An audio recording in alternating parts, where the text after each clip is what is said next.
Good evening, ladies and gentlemen, and welcome to Atlantic Bushcraft Adventures. Tonight we are on episode 182, I believe, and figured we'd talk a little bit about drones. And it's one of those things, or at least for me, I'm fairly new to it. I mean, I'm almost 2 months in now. Ben, you have a little bit more experience with the ones we currently have. Yeah. I have had past experience with drones, but we'll talk Yeah. about that a little later in the episode. So what does a drone mean to you, Ben? How does a drone mean to me? Well, in the woods. What does a drone in the woods mean to you? I mean, I looked at it for a lot of years, and I have to start off with that. I looked at it, my brother had one. He was flying it for a while, and I was looking at all the things it was capable of. And my first thought was, that's an awful lot of money to put up in the air and possibly have just crash into something or go ahead with the wind, and I'm just so frustrated. But the more I looked at it, the more I seen the things that it gave me, like the ability to just look above, beyond the horizon. Like you can imagine how like when you just climb up a tree to see what's a little further out, how much that helps. Well, now you have a thing like it goes into your phone, and you can stand it up. You see real time, and you can see so far. You can scout your trail. You can get those photos that cannot be done any other way. Like, I guess it could have if you had a helicopter and a $50,000 camera. But that's the thing. Like, it puts in the average person's hands the ability to do what 15, 20 years ago could only be done by someone with $1 million to throw away. You know what I mean? Like, you can get photos and videos of stuff that's really cool at a reasonable way.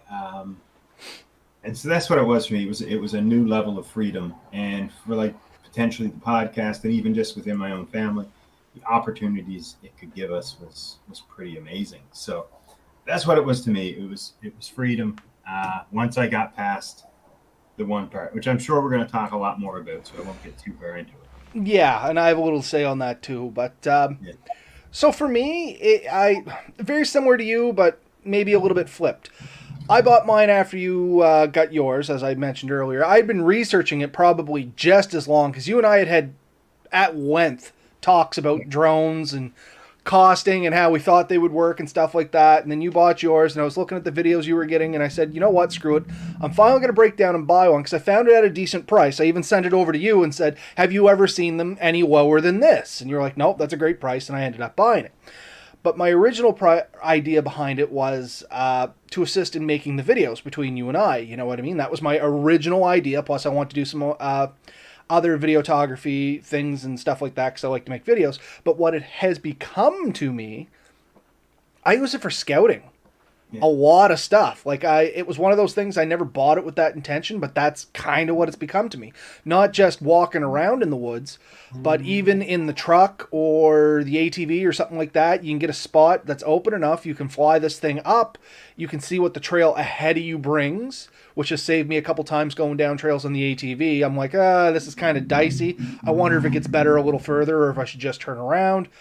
And with a decent drone, and we'll talk about that a little later, you can get a little bit of distance on this. Like, it's nothing for hours to go a kilometer away. You know what I mean? And that's a pretty long way down a trail. You can tell, like, if you're getting into some boggy stuff, over a kilometer, it should clear up. You know what I mean? And if it doesn't, it just looks like bog nonstop, you can save yourself a lot of stress with it. So Yeah. that alone has probably saved me enough money in repairs and, just cleaning and crap like that to almost pay for the thing, in all honesty. Yeah. No, it really is. It does open up that whole world way more than you'd expect it to. There's been times where I've been out for a hike, and I'm like, I know where I want to be, and I know where I'm to, and I'm like, there should be a way between them. And I can send a drone up and realize, no, there isn't. You do need to go back and around. Like, it's not a direct route. Or you think there might be something over, you can go over and say, oh, yeah, it will open enough to camp or whatever. So it really does give you that. The other thing I found, like, that just was out of this world, is if you happen to be hiking in an area that's pretty steep, and you think, man, there's no way I'm going to get a picture that's going to give the idea of how steep and how how difficult this terrain is. But with a drone, you can, because you can just fly out, like you say, like a few hundred feet, few thousand feet if you have to, and you see the whole mountain. You can see the angle you're at. You can really kind of get an effect of it. And you know, without a drone, there's just no way to do it. Like, you can walk down the trail, and if you've ever tried to video how steep a hill is from the bottom of the hill, it is shockingly hard. As I watch a whole bunch of YouTube videos, guys doing off-roading. They're like, I know this looks like it's a flat level trail, but it's not. It really is really hard. And they drive down it, and you're like, it still doesn't look that bad. But you know it is. Like, no, that's just it. Especially in today's day and age where everybody has some form of camera on them, you know what I mean, with their cell phone. I think everybody can understand how hard it is to get that aspect sometimes. Yeah. I mean, a good example of that for us, just from you and I, was the video we shot coming up out of the waterfall. The very first outing we had, we shot a video, and we're watching the video, we're like, that hill looks like nothing in that video. But when you're there, it is quite a hill. You know what I mean? It's better than 45 degrees. Like, you're going up a 60-degree incline, and in a video, it looks like a 20-degree incline. Like, you know, there's ropes hanging from trees that you can grab and help pull yourself up. That's how steep it is. And a handheld camera just doesn't do it justice. I mean, you could do it, I guess, if you climbed into a tree and hung it the right way. It's just an awful lot of work. With the drone, you can flick it up, you can set it in place. There's so much you can do. And they're very programmable in the way that, like, they have limited ability to track an object or do stuff like that. Like, they won't follow you through the woods necessarily. The ones we have, better ones might. And so there's definitely better makes and models. The ones we both, and okay, have we said what we both have? We both had the DJI Mini. Yep. So for anybody wondering, that's what our little drones look like. I mean, they're not that big as compared to my hand. The benefit of these is they're the sub 249 grams. So that was one of the big drawing points for Ben and I on these ones. And I mean, they're fairly compactable, so there it is folded up, and you can see, like, it actually fits in the palm of my hand. So it's the Mini 2 that we both have. It's a great little drone. The controller gives it, I think, theoretically, in open space, 7-kilometer range, or between 7 and 10. I've read. Yeah, it claims like 10, and I'm going to be honest with you, that has to be like you're standing on a peak, you're flying the drone out over complete open air with zero interference. And something I learned myself with these drones, if anybody was wondering, is power lines can create severe interference. And they just have to be in your general vicinity. One, they make, you know, you got to watch for them so you don't fly into them. But two, they legitimately will interfere with your radio signals. Well, you have 50,000 volts traveling through those lines at a relatively high amperage. Much lower if it was higher if it was a lower voltage. But at a high voltage, they can run a relatively low amp to the voltage to get that over and reduce loss. But that creates an EMF, like an electromagnetic interference, and that does irradiate out. The further you get away, the greater the distance is, the more it's reduced. So yeah, when you're in the vicinity of even a few hundred feet, the effect is quite noticeable, and it will affect your vision, your signal and your image, and as well as your operation to a certain degree. And the result will vary. Go ahead. No, I was going to say it's important to remember this stuff. We're talking like I found it out in and around town, but this is important if you purchase a drone for being out there in the woods and stuff. A lot of times, I know me, I will walk down old power lines that lead into the woods because it's usually pretty easy going. So if you're in that situation, you have a drone out there, just keep in mind, you may want to move away from the power lines a little bit before you put this thing up to see what you're going into and stuff like that. I'll be honest, it's been a crapshoot for me. I've flown around power lines a couple times, and the last time I had the problem, it lost connection with the drone, and it did its return to home, and everything was good, but it freaked me out. So now I'm very cognitive of power lines. As to before, I was like, yeah, whatever. I flew around them, didn't really have any problems, and things were good. But it only took once to make me nervous, because we did mention this at the start. They're not super cheap. They're not incredibly expensive, but they're not super cheap. Yeah, and what I put it as, it's affordable, but a luxury. It's definitely a luxury. Like, there's a few toys we've bought over the years where you're like, do I need it? No, and you don't. You don't need it to enjoy the outdoors by any means. Does it add to it? Yes. Is it expensive? Yes. Is it prohibitively expensive? No. It's not a $50,000 truck. It's less than $1,000 item. Uh, but if you do crash it, you're gonna feel it. It's gonna hurt. And there's a warranty you can buy with these. So DJI Care for us, and we're not sponsored by DJI by any means. I was shocked. Though we're open to offers. But DJI Care gave me the confidence to fly it, knowing that if I did have an accident, and I have had a small accident, and I still have to go down and get it dealt with, which basically I think is going to cost me one battery, which, for the price of it, I looked it up. I'll probably end up buying two and replace the one I have and have another spare. But small price to pay for the enjoyment it's given me. The other thing I wanted to bring up before I forget about it, we talked about crashing. If you fly it over water, and I'm sure you've done this, they will drift because the downward sensor is looking for something to lock onto, and water moves. And so the drone will move because what's underneath it is moving around, and it can't, the GPS is only so accurate, so it starts to use these cameras, and it can be very nerve-wracking if you're standing on the edge of a cliff and you got the drone out over top of the waterfall, and you want a picture of you standing on top of the waterfall, and your drone's not doing what it's supposed to.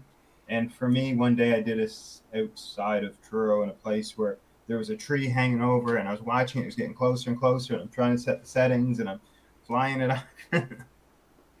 and so be aware that you do have to keep your eye on it. I mean, I think the law states it should always be within your sight. Yeah. The law suggests it should always be.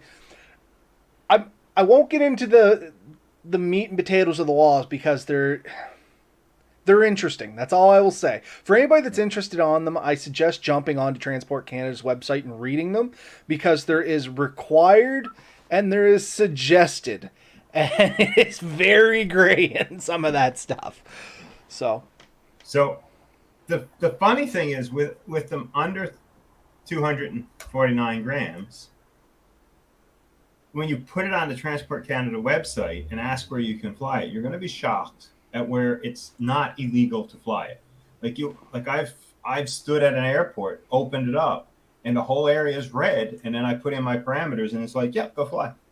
And I'm like, no, because I'm not comfortable. But legally, I could. Now, you have to take into consideration, definitely don't go flying, say, over 25 feet. Like, you don't want to go up into the airstream. But if you wanted to take a selfie in the parking lot outside of Halifax International, it's not necessarily illegal. Depending on who's going to give you problems about it. Yeah. With that being said, if you put it up there and somebody sees you and makes a complaint, do not be surprised when a police officer stops you and maybe even confiscates it, and you have to go to court and explain to them that I opened up the transport website and it said I could do it, and I did it. And it's still, even if it never costs you 5 cents, it's going to cost you time to deal with that. So I guess while we're kind of on this topic, Ben, how do you feel about talking about some of the things it's good at in the woods and some of its limitations? Because we have been kind of tiptoeing around all of that. And one of the big things you mentioned was water. And that was something I had on my list to chat about. So just so we don't have to loop back and try and repeat a whole bunch of stuff, water is kind of the big one on these. As Ben said, if you get too close to water, even if you're significantly above it by, like 10, 15, 20 feet, the downward sensors on our drones, for instance, as Ben said, will try and make it sway a bit. So you got to keep that in mind. It's not that you can't fly over water. For me, I just keep myself pretty high above it. So the drifting you don't really notice. And as long as the sensors can kind of catch some stuff in peripherals, it'll act pretty decent. And if anybody jumps on our Facebook, not Facebook, YouTube channel, I have been uploading some of my drone shots from some of the traveling I've been doing. They're just little videos, don't get me wrong. It's more or less me scouting areas, taking videos, and just kind of uploading them. So I have them for later more than anything, but it's neat video, and people can see what the drones are capable of and things like that. And one of the first ones I did, I'm flying over McPherson's Lake. Great big open lake, and what you didn't see in that video was a couple of the ones I'd done beforehand where I was a little lower to the water. And if you're too close to the water with these downward sensors, it thinks you're landing, and it might actually try and touch down in the water. So being around water is one of those times you have to be very attentive to what your drone is doing, and what Ben said is absolutely true. You got to kind of keep your eyes on it, and that's what I've learned is in and around water is like just never take your eyes off it. There is a bad habit, and I was guilty of it at first as well, and I'm sure you do it sometimes too, Ben. Once you get it up in the air and it's more than 50 feet away from you, your eyes just drop down to your phone and everything's done from there. You know what I mean? Like the first couple times I rarely cast a glance out, and I mean maybe I'm incriminating myself now, but anyway, to be honest, I very rarely glanced up at the drone. I did everything from the screen, which is good and dandy in great big open spaces with absolutely nothing around you. But if you're in and like the woods and stuff like that, super easy to get yourself tangled up in something that's beside you or behind you or below you. Because the cameras, you can move the camera around to some degree up and down and rotate the drone, but there's still massive blind spots, and it's real easy to catch something in those blind spots. Yeah. I try to keep an eye on my drone as much as I can, so I'm constantly back and forth. But it's easy to get that tunnel vision and pay attention to one and not the other. And even you mentioned near the water, and this is where I had my incident where I was on a river, the very place that I like to go, and there's a slanted rock that goes into the water, and I tried landing on that slanted rock, and I actually had extenders on my landing gear to keep it out of the light brush and stuff that I've been flying in. And when it started to land on that slight incline, it actually created a little bit of an effect, and it kind of bounced on its landing gear, and it slid off the rock before it had fully shut off its engines. And I reached in and grabbed it right away, and one of the batteries got damp. And I can't even say it was fully submerged, but it hit the water for sure. And that battery still shows as defective. So it won't charge, and it will go in, it'll turn on, but it gives me an error. So I know it's not trustworthy, so I've put it aside. I'm going to go get it tested, see if it's repairable, replaceable, and do what I have to do. But be aware, water, even rain and stuff, you should really fly it in bad weather. I've watched guys online do it. I've seen guys fly it in like ridiculously high winds. And what a lot of people don't realize is this drone is physically capable of flying much faster than it will fly. And by that, I mean, it can actually fly, say, 70 kilometers an hour, but it's limited at, say, I can't remember, is it 39 or something, like 32? I can't remember what the actual limit on is it, but I can tell you, much like you warned me before, the air travels faster the higher up you go, and it's real easy to be flying around going, holy moly, this thing's going like a scalded cat, and then all of a sudden you got to get it back to you, and you realize you had a tailwind, the wind blowing behind the drone the entire time, and now all of a sudden you're like, I don't know if I got the battery life to get it back because I was doing, say, 50 kilometers an hour out, and now I'm only coming back at 15. Yeah. And it will actually fly with decent speed into a decent headwind.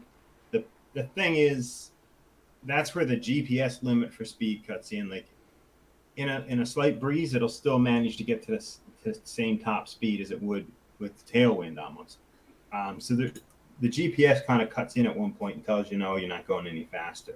That being said, there's a few other things going on in there just to keep in mind. So it's capable of quite a lot. It's quite a neat rig, but there are guys who flew it up in high winds and couldn't make it back. And when it crashed into the ground, or they tried to land it in the ground, they've never found it. So I try to avoid winds and stuff, and even currents. So now that I'm in BC, I'm out exploring the mountains. I found some beautiful waterfalls, and I'm there, and I'm thinking, do I want to fly up and get the waterfall shots? And of course, I do. But there's a lot of currents coming off, like wind currents, that are generated by the waterfall itself, and there's a lot of close tree hangings. So I'll still be leery of flying it in these places, and other people wouldn't be. They'll fly it bravely, but I still, like my drone and want to keep it. So I definitely won't be pushing that luck. Just be careful where you're flying and realize that, like, if you do try to fly up the side of a waterfall and get that really cool cinematic picture, you very well could, but just give yourself a little bit extra space, because if you do hit one of these gusts or weird currents, it could suck you closer than you expect. Then you compensate or overcompensate, and next thing you know, you're in the ditch. Or And it's easy enough to do. So we've talked about water as a limitation, ground speed versus airspeed. As Steve said, there's something to consider. The other thing for these, you need a little bit of open air or open area to get them in the air. So if you try to take off from a really grown over place or just fly around trees in general, you're setting yourself up to a ton of blind spots. And Steve knows what I'm talking about here, because him and I had a chat about some drone footage I sent him. And if you get in and around trees, you got to leave a really good distance away from them. It's very tempting to be like, oh, I can squeak in a little closer to that. But it only takes one little breeze you weren't expecting. Because I guess, let me back up. The drone will hold a GPS position relatively. It tries, but keep in mind this thing is literally the size, the palm of your hand, with these little motors on it and this tiny battery. And a good gust of wind, blows across, say, 30-kilometer-an-hour wind. It's going to move that drone until it recalibrates itself and brings it back to where it needs to be. And if you're in and around beside trees and stuff, it's real easy to get blown into the limbs and into the sticks and stuff like that. So just be aware you need some open area to launch this thing. And then once you do, you're far better off getting above the tree line and doing your pictures and your scoping out and your scouting and stuff like that from above the tree line. I have seen videos online, I've been watching a few of them, where folks try and fly these down trails, and it's like a 50-50. Half of them, they're great cinema footage, like amazing. The rest of them, they end up on drone crash compilations, you know what I mean? Because they're flying, they're watching their screen, and they didn't notice there was a stick just slightly above. Or they're going so quick, because once again, these things are pretty quick, they couldn't pull out of it fast enough. They're like, oh crap, it's a stick. You can see them literally pull back on the joystick, try and get to stop, but it already got so much forward momentum, it got tangled up in it. And they're a pretty tough drone. DJI makes great products, got nothing bad to say about them that way, but I mean, everything has a breaking point. And something that's made out of, plastic hitting something else at speed, it's eventually going to give. You know what I mean? Also want to give a shout out to Red Sand Adventures joining us for the first time here. Red Sand Adventures is from PEI. It looks like they got a YouTube channel there, so anybody that's listening to us in our audio broadcast, be sure to check them out. They just joined us here, so big shout out to them. So, yeah, welcome. I wanted to kind of go back. You talked about flying down a trail, and you know what? This is a good tool for that in the right circumstance. Be aware of trees, limbs, branches. But sometimes there's a better tool for the same job. And what I have seen people do that work really good is something like this product. So this is a DJI product also. Like I said, they should be sponsoring us, DJI. But this is their pocket. And some guys just stick these on a stick. So you still get that high view. And they walk with it. It's a gimbal mounted camera. And with it high above their head, like on a 10-foot or 8-foot stick, they've gone down trails. And you can just put it on like a hyperlapse, just tweaking the time, and it looks like you're moving through at a reasonable pace, because walking at a human walking pace, it gets a little boring when you're watching the video for a half hour. But if you do the hyperlapse type thing, it makes that, it can condense it to 10%. So all of a sudden you can do a whole trail in minutes instead of hours. And so do you realize that there are better tools sometimes for the job? Because if you fly this thing down, then you have to Like, are you going to fly it all the way back? Or are you just going to park it there? And is it just sitting there idle? You know, some animal or person comes by and kicks it or whatever, or an ATV comes whipping around the trail and hits it. So you kind of have to think about these, you know, where it's going, where this will stick with you. So drones are great. They can get some really good pictures, but sometimes you want the other thing. Your phone can do a ton. Dave made a good comment down here. He said he's been waiting on some drone operators to capture some Bigfoot. And when we say Dave, folks, we mean Real Big Monkey 1. He's got a YouTube channel as well. So to all our audio listeners, just another shout out to Dave. Be sure to check out his channel as well. He joins us again tonight. But you know what? That is an interesting point. With all the drones going around, if anybody was wondering on a price point, I think these run $730 regular price for the Fly More package, and about $550 for just the drone and controller. The one thing, online you can find them used for the 500 mark. Yeah, and that's the whole Fly More package. If you're gonna buy new, I suggest spending the few extra dollars and get the Fly More package, simply because you're getting the 2 extra batteries and a carrying case. Just a little added protection, and the 2 extra batteries are nice because I think the batteries run like $80 a piece anyway.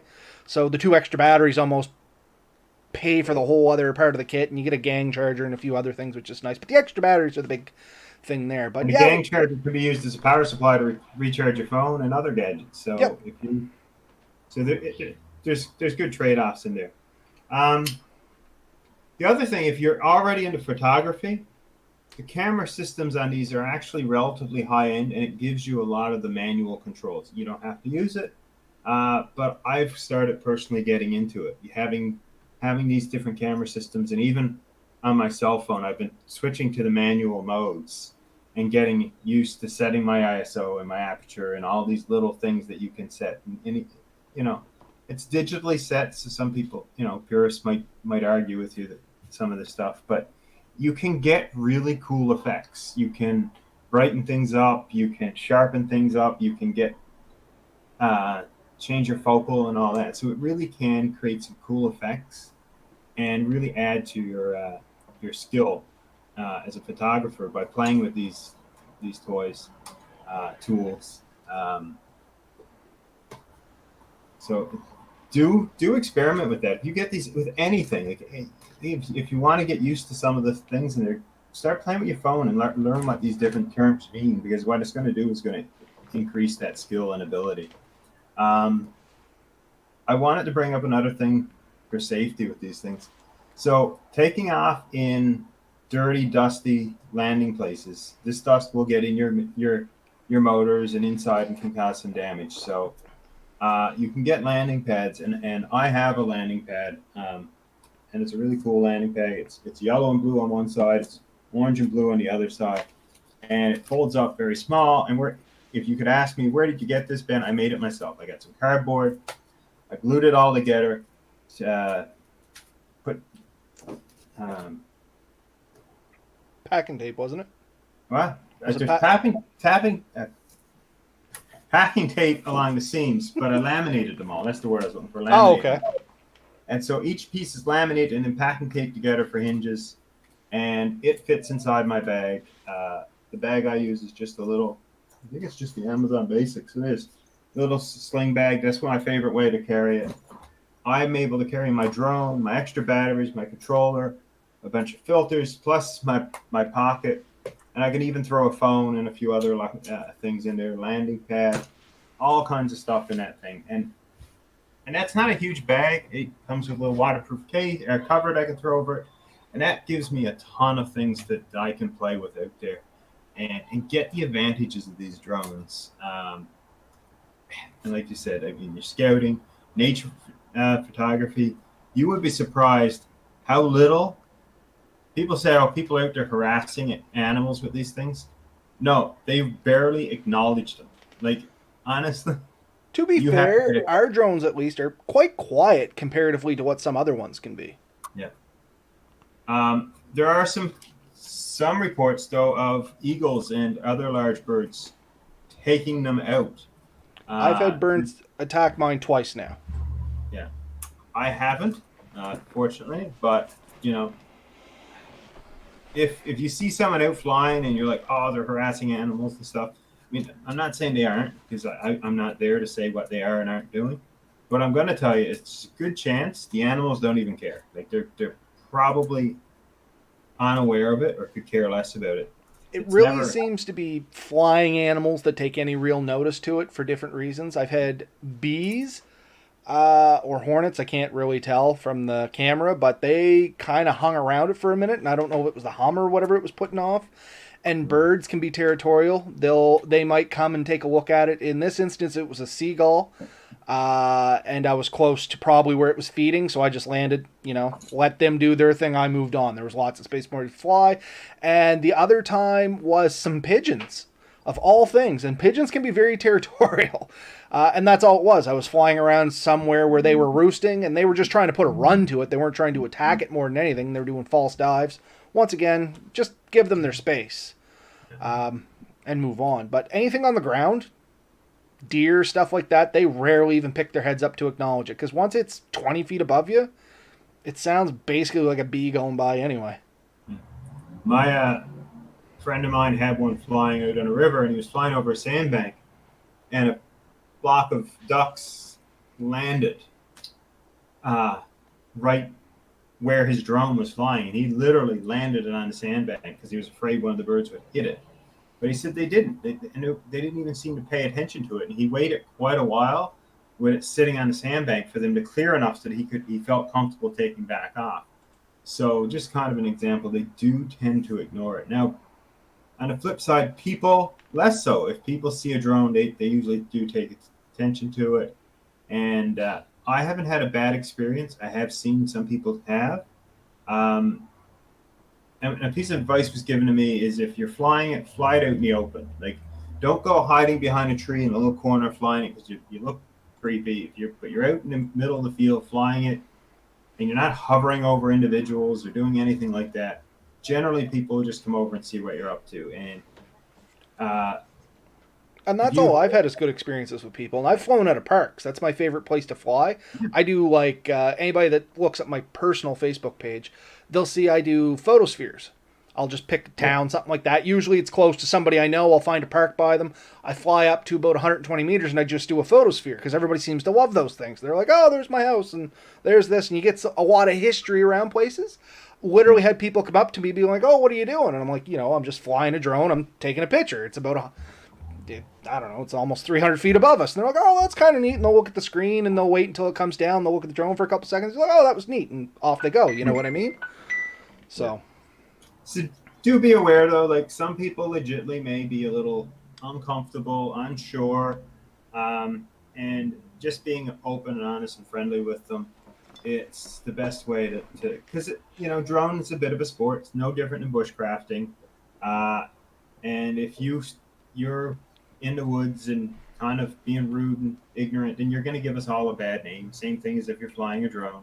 If you're rude and ignorant, then you're going to give us all a bad name. And next thing you know, Canada has some of the toughest drone laws in the world, and we're just going to have tougher ones. And it's going to take away from something that's pretty cool.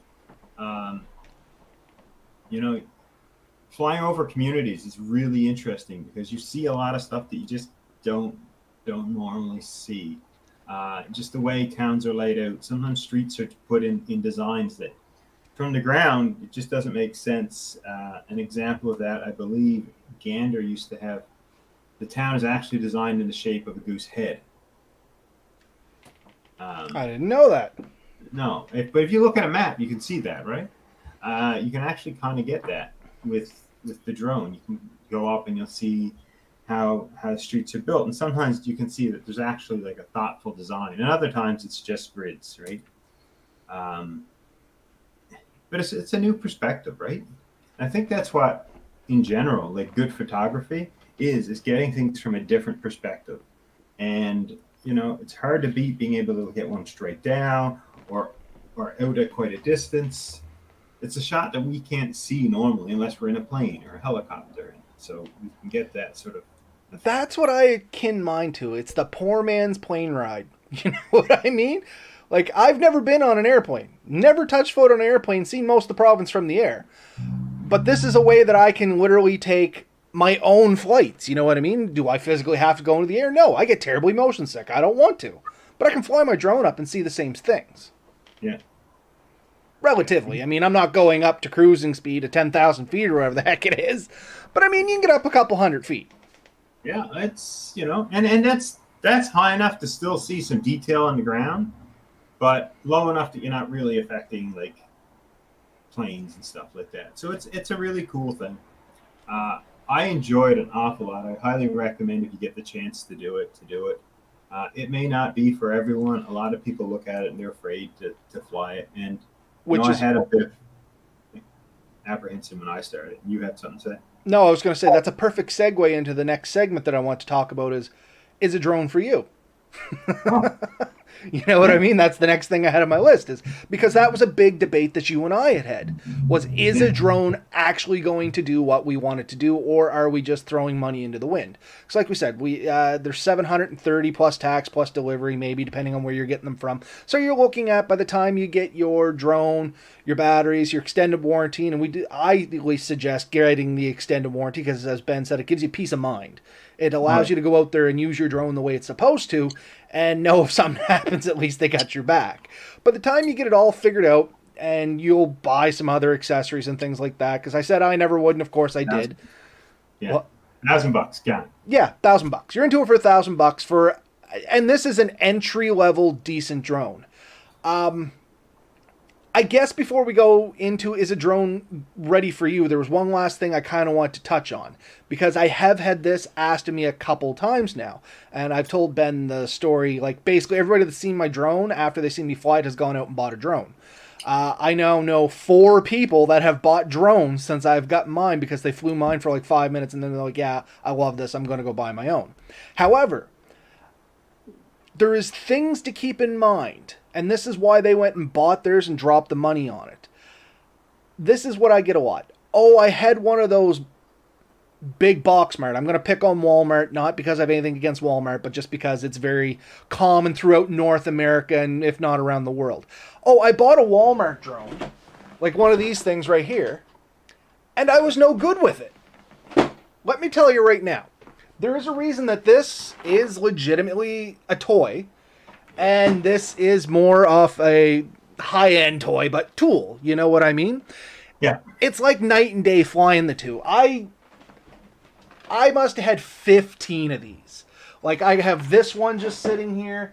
I got this one sitting here. There's 2 more over on my shelf over there. I had a helicopter at one point. Like, I had tons of these aviation flying things, and I never had good luck with them. I'd fly them maybe 10 minutes. I think one of my flights was literally less than 30 seconds and I destroyed the drone. I think that was this one here.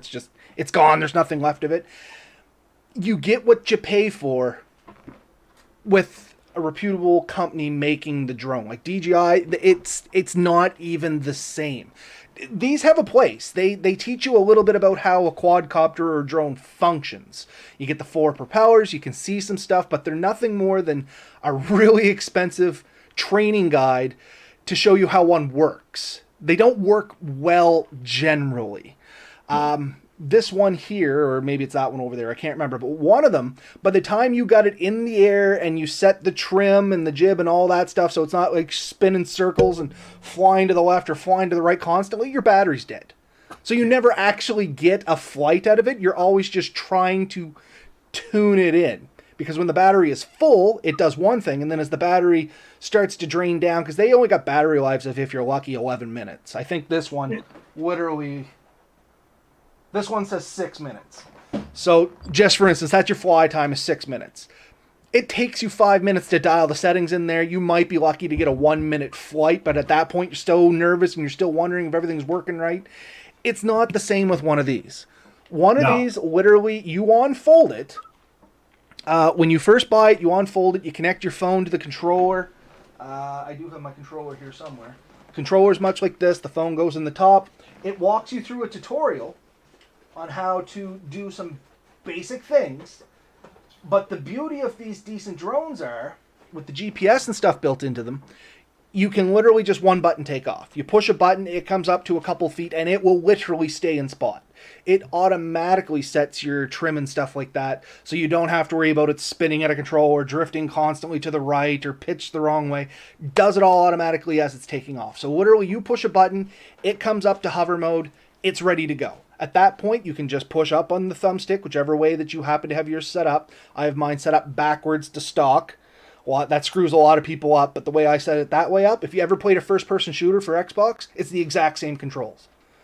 So, literally, I set it up like that, and I can do ridiculous things with it now. I tried with the default setup. I was a little clumsy. I set it up like this. Now I'm great. But literally, you just hit the button, it hovers, you just push up on the thumbstick, it goes up. Like, there is no... It has things built into it to compensate for a lot of the little human errors that go into these things. Yeah. No. I mean, if you're flying along and you panic because something doesn't seem to be going right, the best thing to do with one of these drones is just let go of the controller. Yeah. Like, take your fingers off the control, and it's going to flare, stop, and hover there and wait for you to give it new information. So if it seems to be going too fast and you're panicking and you're trying to... Because a lot of people naturally, overcomplicate and slammer into reverse, and then it's going to go all over the place. Just let the thing go. It'll stop and level itself out. It's that intelligent. Like you said, one touch takeoff, it flies up. It flies to about, 4 feet? Yeah, it comes up to about chest height. Yeah. It just sits there and waits for your command, basically. When you come to land it, you hover above where you want to land. It goes down to about, say, 1.5 feet, maybe like 18 inches. And then it'll automatically go into landing mode. It'll kind of let you know what's happening. And it will go down and gently touch. You don't have to force it into a landing.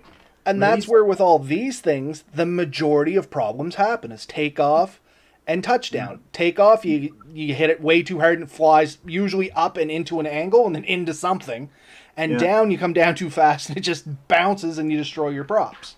Yeah. So not a problem with these. These things already handle it. If you're flying, I mean, there's some settings you need to get into when you get in, set your return to home height. So look around you, what's the highest thing that you're liable to land into? Put it up another 15, 20 feet, and then say, that's my return to home flight. When it takes off, it's going to take a GPS location. It remembers where it took off. And what's going to happen is when you hit the return to home button on the controller, it literally will fly to your designated height, little button right here, return to home. It'll go to that height, and it'll fly right back using the GPS, and it will land within a couple of feet of where it took off. And some other fail-safes that are in there is the battery. If the battery gets down low enough that it doesn't think it can get home, it will start telling you. And then if it gets down low enough that it knows it can't get home, it'll go into a forced landing mode. You have some control off it, you can override it, but it will, for better or worse, try and land itself, which can be a con if you're flying over a big body of water. So don't assume the drone is going to think all the time for you, but it does have some redundancies in there to help you along. That these things from Walmart that you're paying $99, $150, $200, even $300 for, potentially aren't going to have. No, by no means. So, I mean, I've been pleasantly surprised at how easy it is to fly. I have been really pleased with the image quality it takes, the photo quality it takes, the ease of use of setting all these things up. Some of the programming in it, you can set it up so it'll actually create zebra effects if you're overexposing. So if you're doing your manual settings, it'll kind of coach you through it. So it's real easy to learn these things. And man, it becomes a lot of fun, and it's really interesting where you can go. I've watched guys try to push these to the limits, like fly it out as far as they can. One guy had a villa in Italy or something, and he went way across the valley, and he flew it to the villa and landed it, and it was like close to 7 kilometers. Like, it was pretty well his battery when he did it. So personally, the furthest I've ever had mine out is about 3 kilometers. And I was nervous as heck. I'm not going to lie. I was just envisioning things that could go wrong. I didn't go that far out yet at all. I have gone a little higher than I probably should have, but it was in a safe location. I had a good eye on it the whole time. I just wanted to see what it could do. and I got nervous before it started to stop. But the there is rules, recommendations, suggestions of how far you should fly it without a license and all that.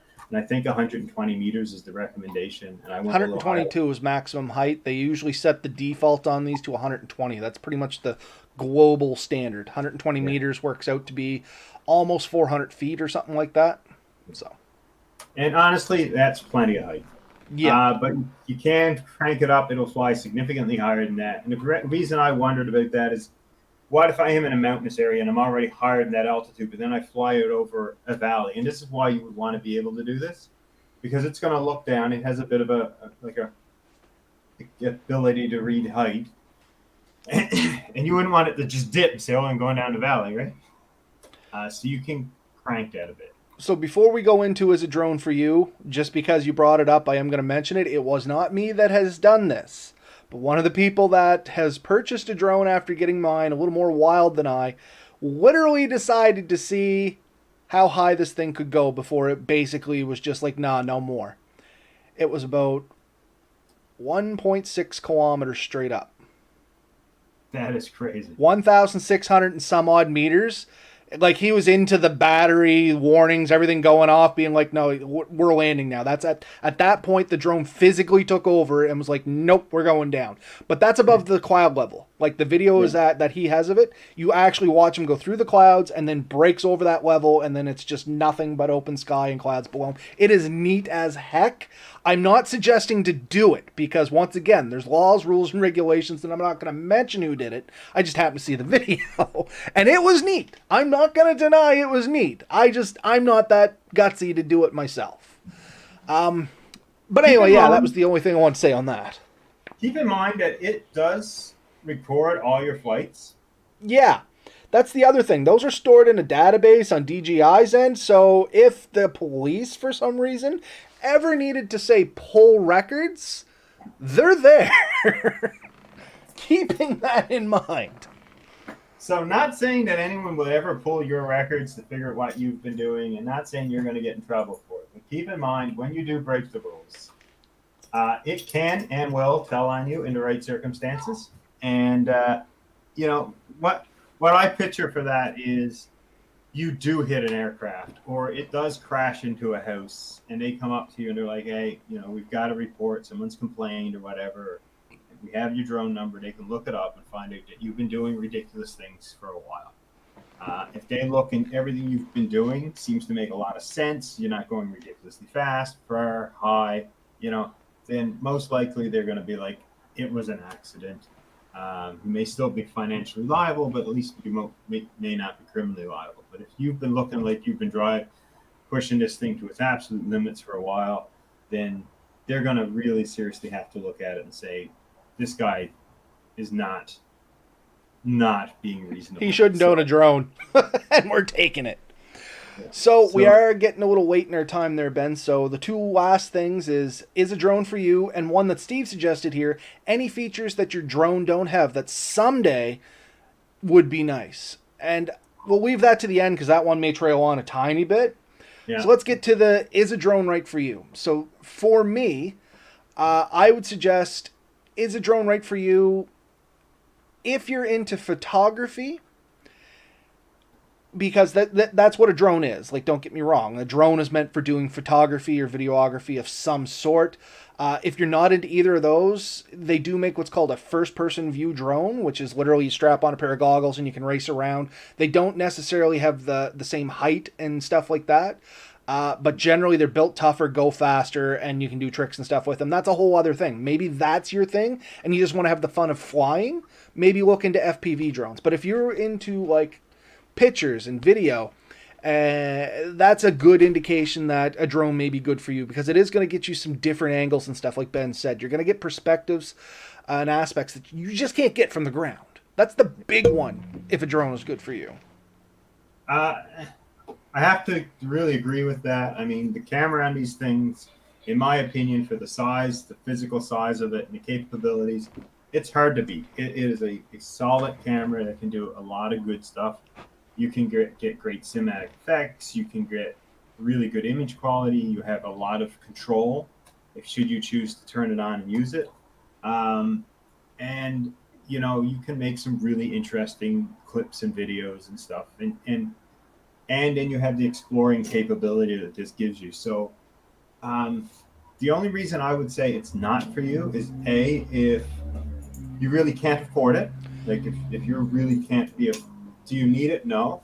But if you can afford to have one and you have the wherewithal to fly it, and I say that because some people simply don't. There's people I can hand my controller to and they're going to panic at the thought of crashing it. So if you're not willing to take a slight risk, it may not be for you. If you're willing to take a huge risk, it may not be for you. But if you're willing to be reasonable and understand that this is a very capable device that's going to work very well, and you're confident in your skills, so if you're a gamer, if you're somebody who's used to using controls, this is going to be an easy conversion for you. It's easy to take over and learn. Then I think it very well could be for you. If you can afford to fly it, and you have an interest in photography and you have an interest in learning to do something like this, 100%, it's a really good hobby. And it's like all our gear that we've ever looked at and talked about. If it gets you a little further out there, if it gets you, you enjoying it, and here's the other thing: if you have a spouse who maybe not as into hiking and camping as you are, but really into photography, get them one. Say, listen, we're going to go out to this waterfall. I want to get some really cool pictures, because then it gives them something to do when they're out there. So that may be another piece for it, for sure. Another one it may not be for, because, and I'm going to say it, if you just want this to be nosy, probably avoid it, because you're going to get into more trouble than it's going to be worth to you. You know what I mean? If you just want to fly around, spook the neighbors, and play practical jokes and stuff like that, I'm not saying that we haven't all thought about it at some point. Don't get me wrong. I've often laughed and said that I would fly a drink down to my buddy that's, a kilometer down the road. But I mean, realistically, if you just want to kind of be a hooligan with it, you may want to stay away from it, because it is going to nip you in the butt at some point. Somebody's going to report it. You're going to be owed a whole bunch of money. Or you're going to crash it, and you're still going to be owed a whole bunch of money. It's probably just not appropriate for you at that point. Yeah, I mean, they actually have, like, you sign a couple of things when you start flying this. You say you're not going to harass your neighbors with it. You're not going to be using it, to take pictures of things you shouldn't be taking pictures of. Be sensible with it. People are out there sometimes for their own privacy reasons. They don't necessarily want everyone knowing where they're to or what they're doing. So, for example, if you're flying into woods and you come across a campsite, don't hover down and see what they're eating for supper. Just go your way. Go on about your business. Yeah. Because it's just rude. If you wouldn't take a handheld camcorder and record what you're recording, don't do it with your drone. Good rule of thumb. If you would do it and it's sketchy, whole different thing. Yeah, and I mean, I've heard people say, "Oh, if I seen it flying over, I'd shoot at it." I mean, it is technically an aircraft. It is technically covered under Transport Canada. So I also don't recommend that you take pot shots at them. If they are harassing you, if they're doing something they shouldn't be, call the police, report it correctly. Don't get in a physical altercation with that person.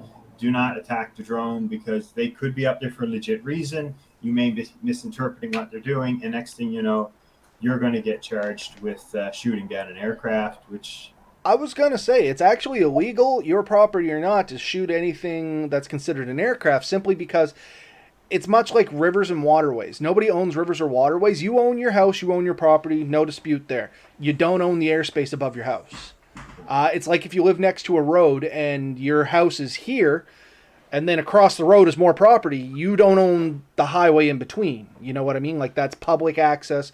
Airspace is much the same. Waterways are much the same. There is a little bit of confusion there where that can run in. That's why you shouldn't take pot shots, because regardless of what they're doing, it's still illegal, and then all of a sudden you're in the wrong. Regardless of what they're doing, be it right or wrong, you shoot at it, especially here in Canada, you're now in a much worse situation than if you just pull your drape shut, call the police, and be like, yeah, there's a drone flying around. Can you come get rid of them, please? yeah, the end result is two wrongs never make a right, and you know, you don't want to be in that where somebody was doing something, you know, being a horrible person about it, and now you've done something. Now both you're in jail. Yep. For two totally You can different talk crimes. about it in the holding cell. Now you guys are bunk mates for the next 5 years. Lots of Or you, time to discuss that nonsense, but yeah, no, it's or true. really, um, so the question was, let's go to this one. Is there something we would like added to our drone, or a feature or capability? Um, and I can honestly say there's not a lot. I have thought of slightly better obstacle avoidance and better tracking. The reason for that is there are a few shots I'd like to do to be difficult by myself.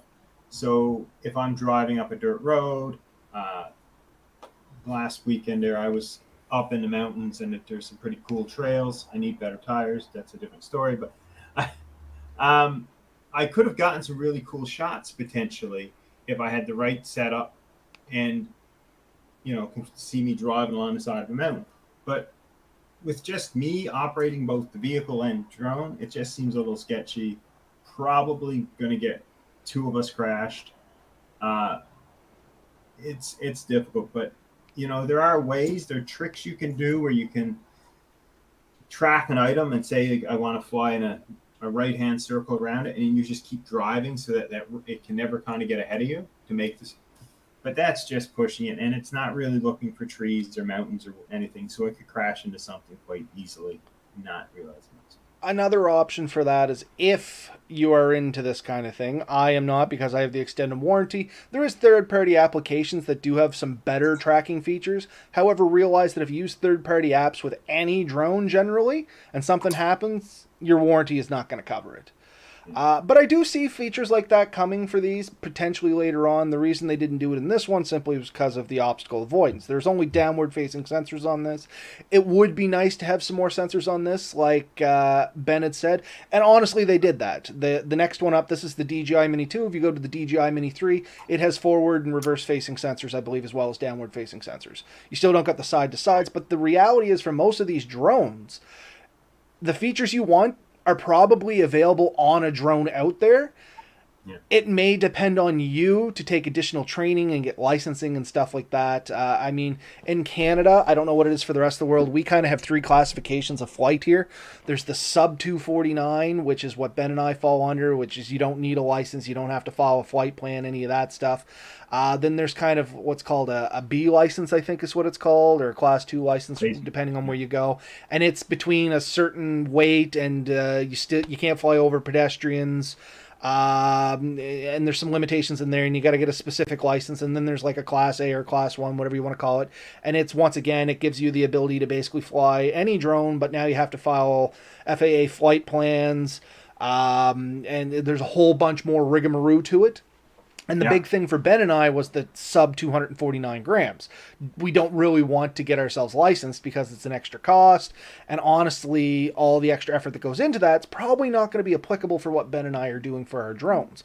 But if you are like, you want to start doing events, you want to do a whole bunch of things like that, where you're going to be flying around airspace and people, you're going to need a bigger drone with a better camera, because they do make drones with like super high-end 3D cameras on them. They make drones with thermal vision on them. They make them with night vision goggles on them. We the Special Hazard Response Unit in Truro, I've seen their drone. They have a DJI Mini 3, as well as they got a Mavic. I can't remember what it is now, but it's basically the top of the line for rescue. They can fly out life jackets and drop them to people and stuff like that, but they have to apply for licenses. They also have to file FAA flight plans and stuff like that, unless it's an emergency scene, and it's going to be done after. Anyway, whole bunch of laws involved in that. And that's the point, is if you want features, they're probably out there for a drone, but it may have to rely on you to do some stuff. And another big drawback, which Dave just pointed out here, or not drawback or thing to watch for, is there is no fly airspace regardless of what kind of drone you operate. And that would be like any federal parks. Federal parks really frown upon you flying in their airspace. There's been numerous articles on it. He mentioned in Canada it's illegal to fly in a national park. Canada, it's illegal to fly in any national park or federal park, whatever you want to call it. The one here in Nova Scotia, Keji or Keji, yeah, Kejimakuji. You can't fly in there. A lot of people have been caught for taking their drones and going to like the Skyline Trail and stuff and trying to get some really nice shots. I won't deny, but it's illegal all the same. So, yeah, and honestly, that's the reason it took me so long to get mine. Because we had a trip planned to Keji and we had scenes that we wanted to take, and it's illegal to fly there, and I'm really disappointed with that, because I think it is taking away from what you can do. I'm not there to harass wildlife. I'm not there to harass other campers, but I would love to get a nice scene of me paddling across a calm lake next along the shoreline, especially in the fall with the leaves changing, and I've seen those pictures taken. I'm not saying where they were to or who took them, but I've seen it done, and it's amazing. And so it's one of the reasons now I'm not so fond of national parks, because I will go to public parks or just the crown land where I can fly and get those scenes and those shots. And honestly, there's fewer people. So to me, it's hurting the parks. But honestly, when you check their rules, you know what I mean? Yeah. Or their rules, and when you check the bookings, it's almost impossible to get in parks anyways. So yeah. So, I mean, there is places where it's absolutely no fly, like above prisons, anywhere in around prisons, national parks. Where at? I don't think you're allowed near hospitals because they have a lot of... Yeah, they got helidecks or helispots, so they're considered an airport. Yeah. There's things to be aware of, and that there's no denying that. But features that I'd like to see, I could probably find the features I want. I'm just not willing to go up to the next level of drone at this point. If I really wanted those features, maybe. On a drone this small, it's going to be really hard to put in any more features than they already have. Like the DJI Mini 3, one of the people I talked to that bought a drone, they ended up buying a DJI Mini 3, and honestly, it's pretty much the same size with a few extra sensors on it and a little better battery. We never did say the batteries on these last about 30 minutes. The DJI Mini 3, you get about 37, and they're making a high-capacity battery for it that'll get you 40-some, but that puts it over the 249 grams. So you got to balance that stuff out. Same as with these drones. If you start putting stuff on them, a lot of people like to put on the load carriers or stuff like that, the little grappling hooks and stuff you can buy on Amazon. Realize that's putting you over the 249 grams. Now you're into a Class B license, and you got to start registering your drone, stuff like that. And just be aware of the laws when you're starting to get a drone. And you can go to Transport Canada's website, but better yet, go to some web forums to people that have already looked up this information and have shortlisted it for you. The big thing for me, like, I want it to stay below the 250 grams for a couple of reasons. One was so I didn't have to fall into a lot of the rigmarole, because I have a lot more freedom to fly this one where and when I want because of its size. The other thing is I do want to take it back to the woods, and I do have a mid-size SUV, which means I don't have all the room I would like to have. I do like to hike, and even that, like this one little bag with all my camping gear, or my camera gear, is adding to my load. So I wouldn't want to go to a significantly bigger drone, simply because I don't want the bulk, I don't want the weight. So this I can, if I want to just take the drone, the controller in one pocket, the drone in the other pocket, and my phone in my pants pocket, and I have everything I need for a day's flight. And you can get some amazing images in those 30 minutes. If you take all 3 batteries, that's an hour and a half. You can easily get everything you want in a weekend with that. Considering you're not really getting your audio, you're still going to want a different camera to capture a few other things. So it is a supplement too. It's not the be-all, end-all. But that's an important fact you said there, Ben, that we never touched on in this entire episode.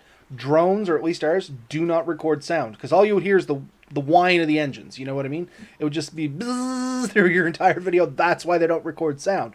When I first got mine, something I didn't realize, but the second I thought about it, I understood why. So, if you're trying to do a document a trip, the worst thing you can do, honestly, is over drone shoot it, because it's it's a supplement, and that's the best thing I can say about it. It's an expensive supplement when you think about it. You still need a decent camera to capture everything else. And by a decent camera, I'm not saying your cell phone can't be it, because it can. Or like my Pocket does an awesome job. You're also going to want to look at things like mics, filters. There's a lot to it. Learning how to match those so that it doesn't look like you switch to a totally different camera. One of the reasons I have the Pocket is that they're so similar in form factor and stuff. The feel, the flavor. And if you don't know what I'm talking about, if you watch almost any show and you look at how the photography works, how the videography works, you can usually tell the show just by a couple of glimpses, even without people in the scene, just the color gradients and stuff. You can tell. Same thing's going to work out for you. When you start taking a picture, you're going to kind of build your own fingerprint, your own style, and people recognize that quite quickly. If you switch between 4 or 5 totally different cameras and don't spend the time to make them match, you're gonna see that difference. And that's one of the reasons I don't post a lot of good videos, because I haven't learned to really join those things together. If you want to see good examples of that, I hate to say it, but go over and see Jeremy's channel. Jeremy Lone Wolf 902 does an awesome job of splicing together his stuff, and you can see like a seamless videography through somebody like him. And there's other good skilled guys out there, and there's lots of good channels on YouTube that'll tell you how to fly these drones, how to get the best imaging, how to get all this stuff, and they'll tell you how to use other cameras. Check those guys out. Props to them. They spent years honing their craft. That's why they're good at what they do. We're good at what we do because we've spent years honing our craft. These aren't our crafts. These are by far our hobbies, and we are just learning. I think that's really fair for us both to say. We're newbies. Very much so. I don't even play with my manual settings for any real amount. And that is a good thing about these cameras, or drones, as Ben said. The auto functions are decent on them. They're very viewable and enjoyable. But like also Ben said, if you want to get into tinkering with them, you can make it look so much better. And I do. I practice a lot, and I still consider myself very much an amateur, but at least I'm starting to know the terms and the feel and stuff. And it is interesting when you take a camera and you go up to flowers are really fun. When I'm out on the canoe, if I see like a lily, I always try to take a picture inside the lily, because there's always insects and stuff in there. They look so clean and white from the shore, and you get up there and there's a whole world going on in there. And so you snap your picture of it, and you snap the auto, and the whites are too white and the darks just get blurred out of it. But if you get in and you start playing with your settings, you can darken that up, and all of a sudden those insects come alive in your picture, and you can see so much more.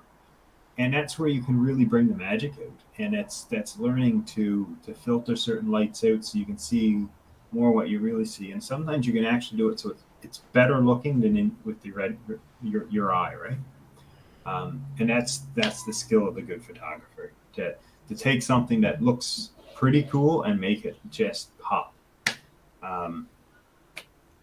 And something that I did learn from Jeremy, I've camped with Jeremy a few times, is if you can do this while you're taking your shot, if you can get your job 90% of the way there, you save yourself so much trouble. So much time in post. Yeah. Like I'm a big post editor. That's where I do all my magic, if you want to call it that. I do it all in post.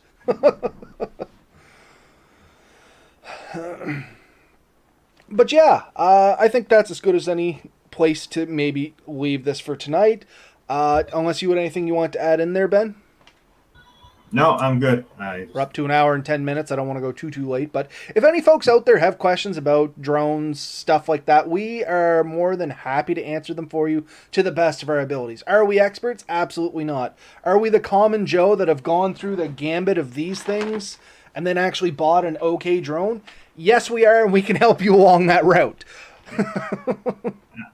And the thing to remember is, me and Rob, we're quite a bit of a geeks, and so if we see something that piques our interest, we tend to do way more research than is normal. than is humanly necessary, is how my wife describes it. But I was going to say humanly possible, but it's obviously it is possible because we do it. But I know like my females, I have a whole bunch of females in my life.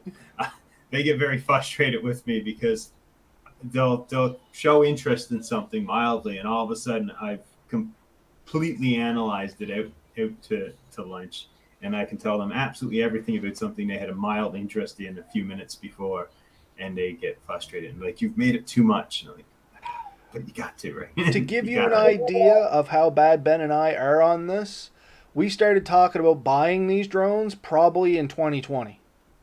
And we both just bought them this year. Maybe earlier than that. I can't remember. But it's been at least 2 years worth of research deciding if we were going to buy one. Oh, my brother bought some of the first commercially available DJI drones. Like when they were first coming out, people were buying them and they were paying a ridiculous amount for the first one. It was big, it was awkward.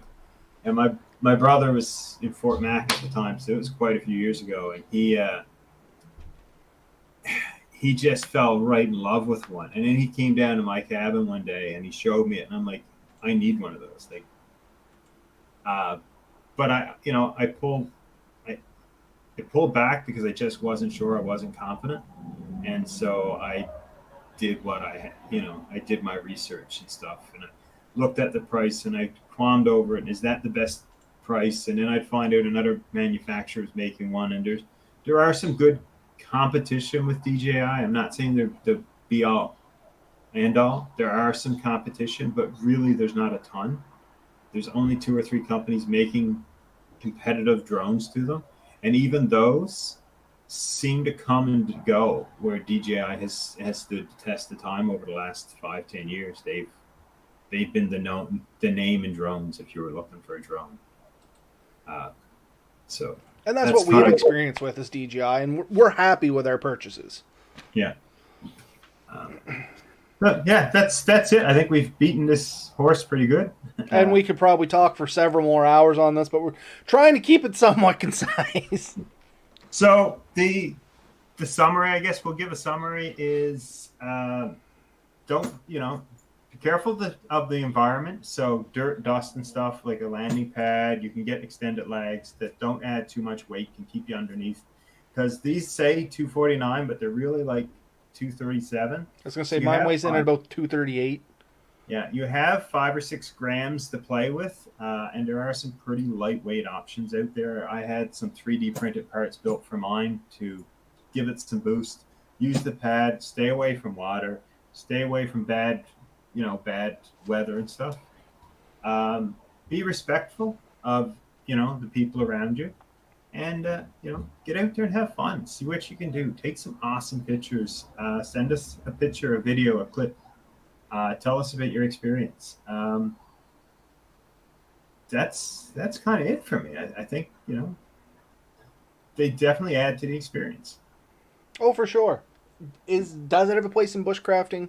Yes. Be it just for the memory aspect of it, shooting some videos and stuff, or for what Ben and I do, scouting ahead a little bit, which really is kind of where mine started to shine for me. I use it for a ton of scouting, and that's probably my primary now, more than videography, so that's another option for folks out there. But they're great fun. The cost is a little pricey, but you do get what you pay for. So, but yeah, I think that's it for us for tonight. Once again, like Ben said, if you have any stories, messages, comments, pictures, videos, questions, you know where our stuff is. It's down there, atlanticbushcraft.ca, or any of this nonsense down here. And you can get in touch with us, and we'd be more than happy to answer what we could. As Steve suggested, I will include the link to Transport Canada's regulations on drones if anybody's interested, in the description of this on YouTube. And yeah, that's it for me. Yeah. Night, everybody. See you next week.